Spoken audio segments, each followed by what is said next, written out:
Chimie organique. Les composés organiques. Introduction.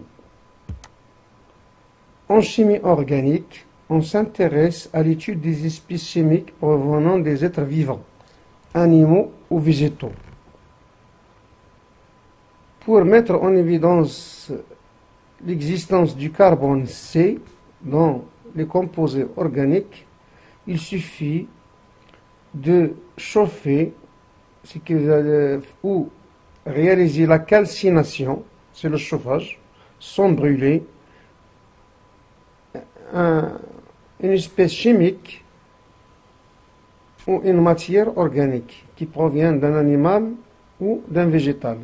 Exemple, si vous chauffez dans un récipient de la viande et du pain, à la fin, vous obtenez un solide noir. Il contient du carbone.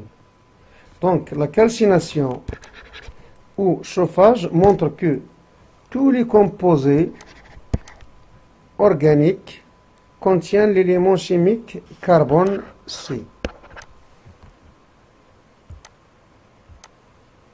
Rappel sur la structure électronique de l'atome. Pourquoi rappeler la structure électronique de l'atome?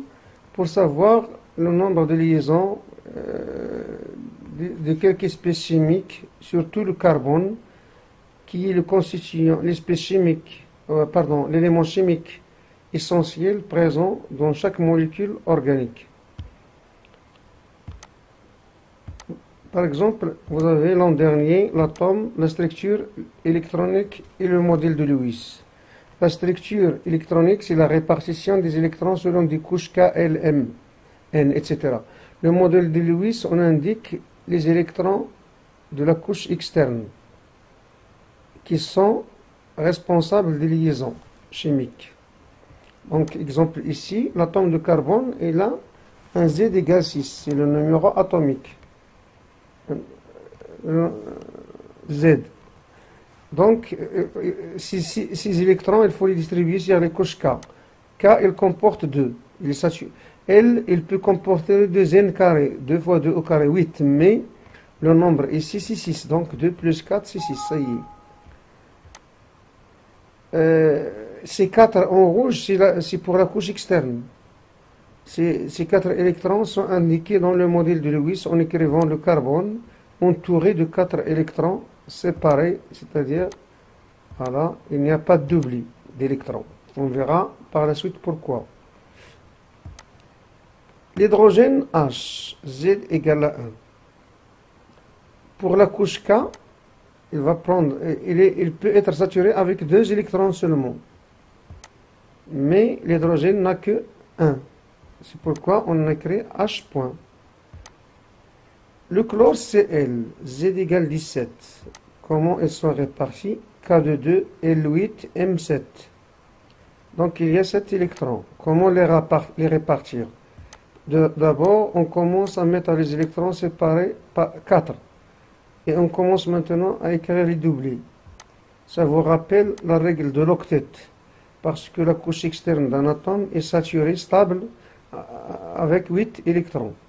Il ne peut pas dépasser 8 électrons sur sa couche externe. Donc, la suite, Z égale 7 pour l'azote. On écrit K de 2, L5. Ces 5 électrons, on les répartit autour de l'azote comme suite. 1, 2, 3, 4. Puis le 5e. Cela veut dire qu'il y a un doublé et 3 électrons célibataires qui peuvent participer à des liaisons. L'oxygène O, Z égale 8. K de 2, L6. Sa structure de Lewis s'écrit 1, 2, 3, 4, 5, 6. Il y a ici 2 doublés libres et 2 électrons célibataires qui peuvent participer à des liaisons de covalence. On dit que le carbone est tétravalent, tout simplement parce que pour que la couche externe autour du carbone soit stable, il faut 8 électrons. Donc il a tendance toujours à participer, à mettre en commun les électrons d'autres atomes pour participer aux liaisons covalentes. Donc il peut participer à 4 liaisons. L'hydrogène est monovalent parce que la première couche, N égale à 1, est saturée par 2 électrons. C'est la règle du Dewey. Le chlore est monovalent. Pourquoi? Parce que si on compte le nombre d'électrons, c'est 7. Et c'est l'électron célibataire qui participe avec une seule liaison. Donc c'est monovalent. Par contre, l'azote est trivalent. Pour obtenir 8 électrons dans la couche externe, il faut 3 liaisons. 1, 2, 3. L'oxygène, ça va être bivalent. 2 liaisons. Si électrons, si doublés ne participent pas à la liaison covalente, cet électron participe à une liaison. Le deuxième électron à une liaison. L'oxygène peut participer soit à une double liaison ou à 2 doubles liaisons simples covalentes. Voilà. Les squelettes carbonés des composés ioniques. Les squelettes carbonés des composés organiques.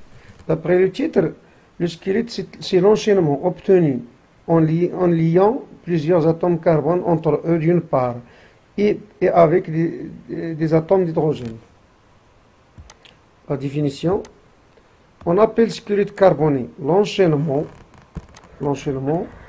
qui résulte des liaisons entre les atomes du carbone C qui sont liés à des atomes d'hydrogène H. Ce sont les hydrocarbures. Pourquoi hydrocarbures? Il y a l'hydrogène et le carbone. Et parfois liés aussi à d'autres atomes des éléments chimiques comme l'azote, l'oxygène, le chlore ou autres. Ça s'appelle des composés organiques portant un groupement caractéristique. On va voir par la suite qu'est-ce que ça veut dire un groupement caractéristique. C'est-à-dire, pour le squelette, toujours on a le carbone et l'hydrogène. Et parfois, s'il y a l'azote ou l'oxygène, on parle du groupement caractéristique. Différentes chaînes carbonées. On peut imaginer systématiquement plusieurs combinaisons en respectant que le carbone est tétravalent et l'hydrogène est monovalent. Donc, premièrement, on commence à expliquer la chaîne linéaire ouverte saturée. Linéaire, ouverte, saturée. Premièrement, linéaire, c'est-à-dire que les carbones sont assemblés entre eux sans qu'il y ait ramification. Selon des zigzags ou une ligne, pas de ramification. Ouverte, c'est-à-dire que l'extrémité de la chaîne n'est pas renfermée sur le début de la chaîne ou sur un autre carbone. Saturé, c'est-à-dire que tous les carbones participent avec des liaisons simples et non pas doubles. L'hydrogène participe toujours à une seule liaison. Donc la définition peut être... Exemple d'abord, si vous prenez cette molécule, ça, en vert c'est les carbones, en blanc c'est les hydrogènes. Si vous prenez ce carbone-là, il n'est lié qu'un seul carbone. Ce carbone du milieu est lié à 2 carbones. Ce carbone, lui aussi, il est lié à 2. Et le carbone de l'extrémité est lié à 3 atomes d'hydrogène, mais un seul atome du carbone. C'est ça, la forme d'une chaîne linéaire ouverte saturée. Ça c'est un autre exemple. Normalement aussi, si on part comme ça, c'est une chaîne, il n'y a pas de ramification. C'est-à-dire, c'est la même ligne. La même chose, prenons par exemple cet carbone. Il est lié à 2 carbones. Celui de l'extrémité, il est lié à 3 atomes d'hydrogène et un seul atome de carbone. Même chose ici. Celui de l'extrémité, 3 atomes d'hydrogène, un seul atome de carbone. Donc, c'est compris. Qu'est-ce qu'une chaîne linéaire ouverte saturée? On va effacer tout ici.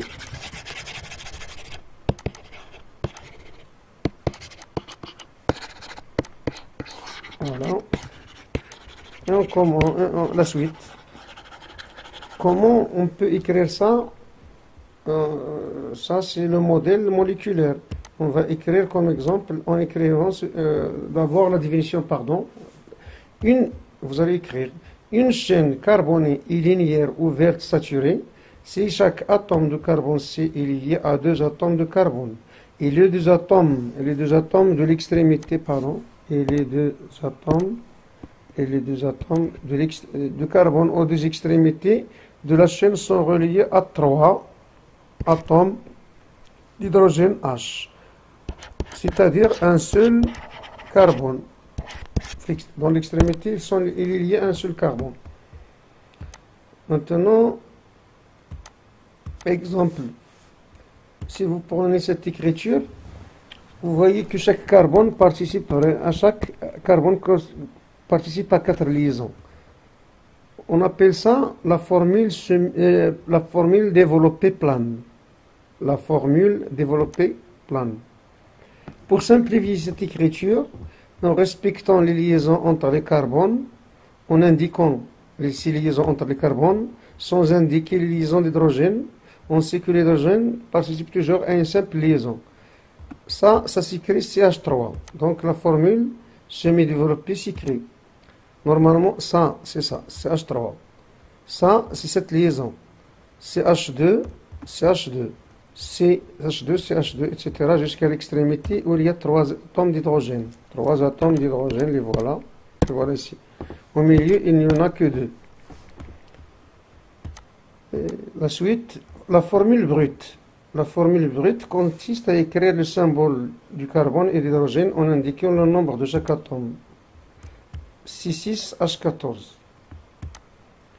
La représentation topologique de la molécule. Au lieu d'écrire la formule développée ou semi-développée, on peut écrire ce qu'on appelle la formule topologique, c'est-à-dire une manière d'écrire facilement la structure du squelette.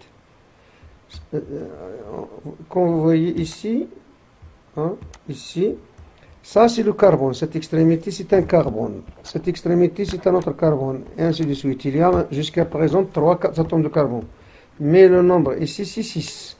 On continue, le 4e, le 5e et le 6e. Il faut savoir, on compte dès l'extrémité, 1, 2, 3, 4, 5, 6. Ces points-là représentent les carbones. Sans indiquer les hydrogènes, on sait que le carbone est bivalent, c'est-à-dire il y a ces 2 hydrogènes, et ces 3 hydrogènes à l'extrémité. Donc il suffit d'écrire cette écriture topologique pour décrire la formule développée ou semi-développée. La formule générale pour les hydrocarbures saturés à chaîne ouverte est CnH2n plus 2, c'est-à-dire si vous avez un certain nombre de carbone, le nombre d'hydrogène sera le double plus 2. Exemple ici, 6 fois 2. Si 12 plus 2 égale 14. Ça, c'est la formule générale. Chaîne cyclique. On va voir l'exemple. Cette chaîne comporte combien de carbone? 1, 2, 3, 4, 5, 6. Mais cette chaîne, elle est renfermée sur elle-même, c'est-à-dire elle constitue un cycle. C'est pourquoi il n'y a pas l'extrémité. Et chaque carbone est lié à 2 carbones. Si vous prenez ce carbone, il est lié à 2 carbones. Celui-là aussi, il est lié à 2 carbones. Mais chaque carbone est lié à 2 hydrogènes. Par rapport à la formule développée de la chaîne du squelette carboné à chaîne ouverte saturée, il y aurait un manque de 2 hydrogènes qui correspond à la fermeture du cycle. On verra ça par la suite. Il est possible que la chaîne carbonée précédente se referme pour donner une chaîne cyclique. Voilà, d'abord effacer ça, la gomme.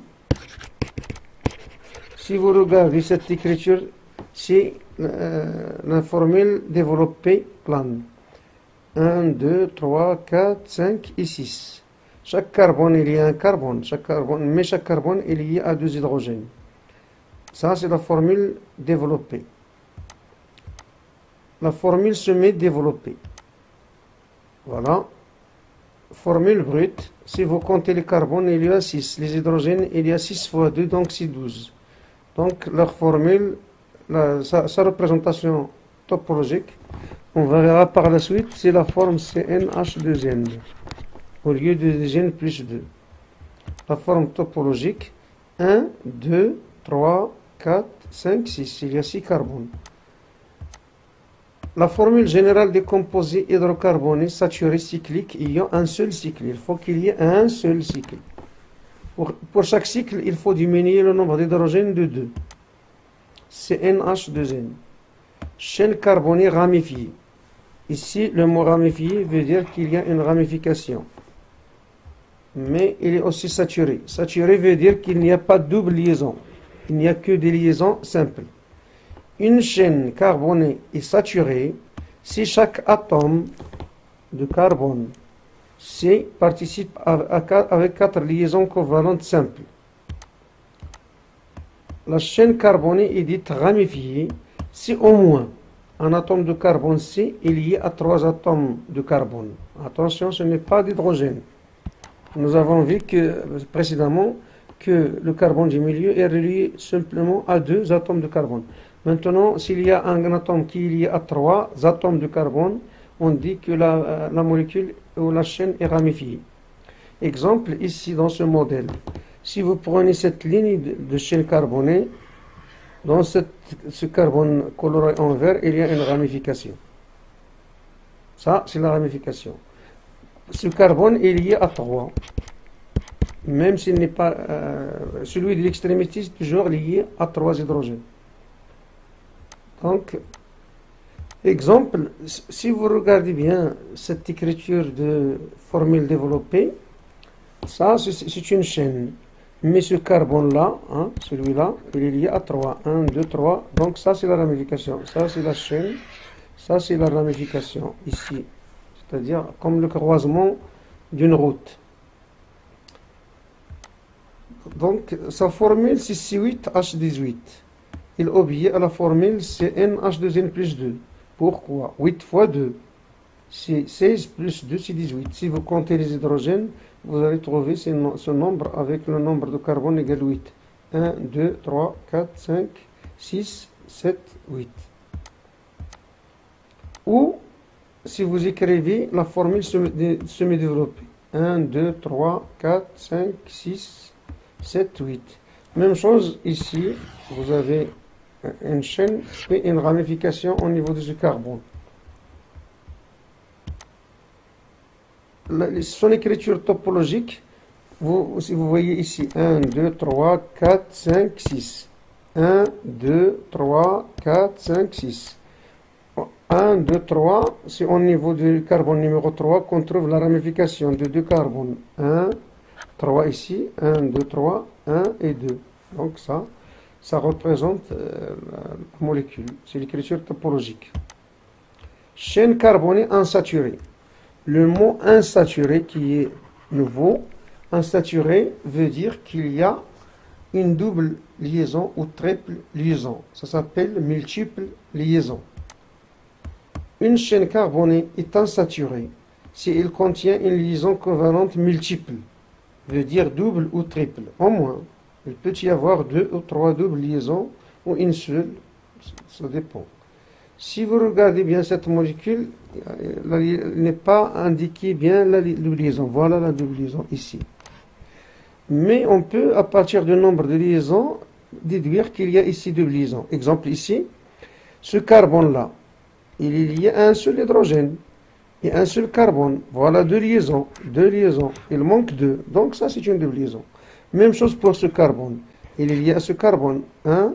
La deuxième liaison, donc pour qu'il soit satisfait, c'est-à-dire puisqu'il est tétravalent, et ça c'est une double liaison.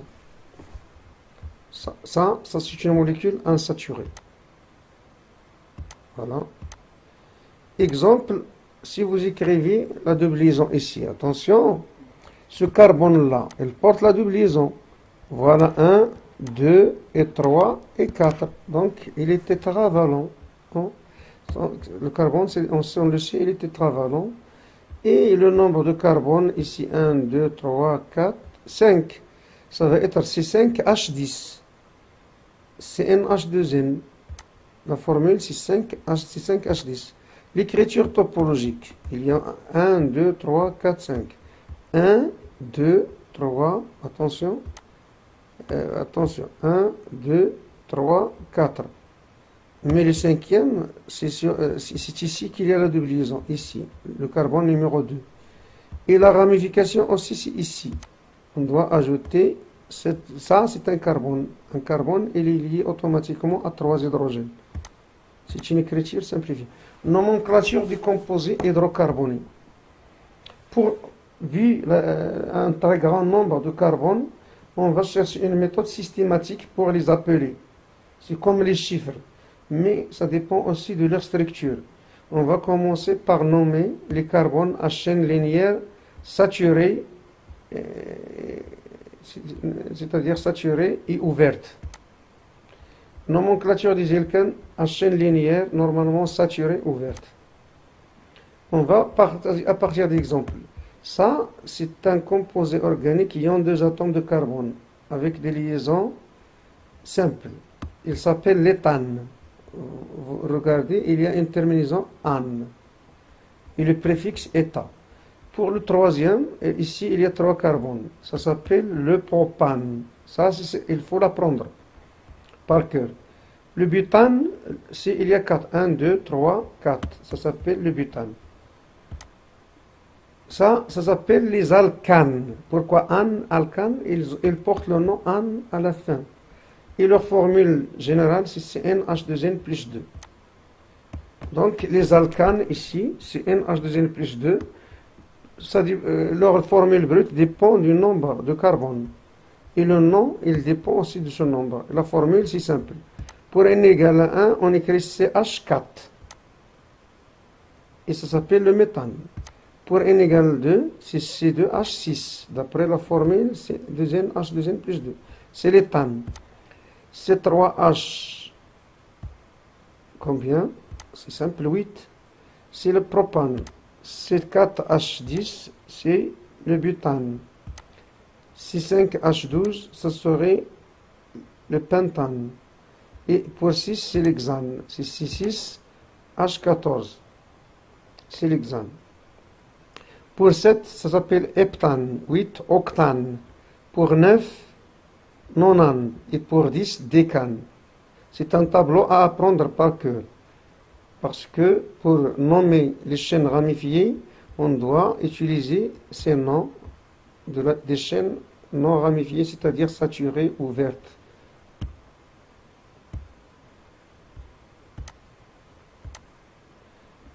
On s'arrête ici. Échappe.